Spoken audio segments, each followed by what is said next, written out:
Hello nè, ngày nay cứ nhom trong mình vậy sầm rạp nè để cho exchange một study nơi China rồi dạ pe một hai cứ exchange ní cứ sầm rạp summer break buổi nhom nó cứ cho summer break cái trắng khang sả lá buổi nhomตัวnó cứ game summer break สำหรับเนี่ยออกนี่ដើម្បី exchange មកនៅក្នុងនោះគឺមានprogram ដែលនៅក្នុង program ហ្នឹងបើខ្ញុំរាប់ទៅគឺឃើញមាន3 program ដែលគេសរសេរមួយប្រទេសកម្ពុជាអញ្ចឹងហើយចឹងយើងអាចដាក់បានតែ program ហ្នឹងគឺភាគច្រើនគឺគេធ្វើចាប់ផ្ដើមពីចុងខែ6ថ្ងៃ28ឬក៏ខែ7ថ្ងៃ1ដែលរហូតនឹងចប់ដល់ខែ7ថ្ងៃទី22ឬក៏25ចឹងនៅក្នុងហ្នឹងគឺគេមាន program ខុសៗគ្នាហើយដែលអ្នកអាចដាក់បានគឺអាចដូចជារៀនខាងបញ្ញាបត្រ Master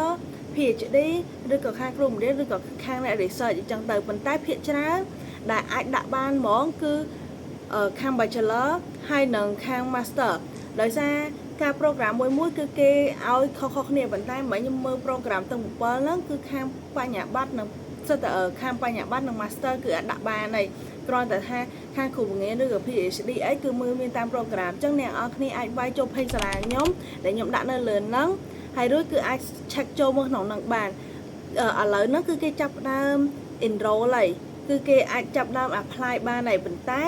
ខ្ញុំអត់ដឹងថាគេចាប់ថ្ងៃណាដោយសារខ្ញុំ check នៅក្នុងហ្នឹងក៏អត់ឃើញហើយខ្ញុំសួរគ្រូក៏គាត់អត់ដឹងដែរព្រោះឯនេះគឺខាងសាលាគេអ្នកចាអញ្ចឹងពេលដែលខ្ញុំសួរគ្រូក៏គ្រូក៏អត់ដឹងដែរអញ្ចឹងអ្នកនរគ្នាអាចឆាប់ដាក់ឲ្យបានកាន់តែលឿនកាន់តែល្អការដាក់ហ្នឹងគឺអ្នកនរគ្នាត្រូវបំពេញ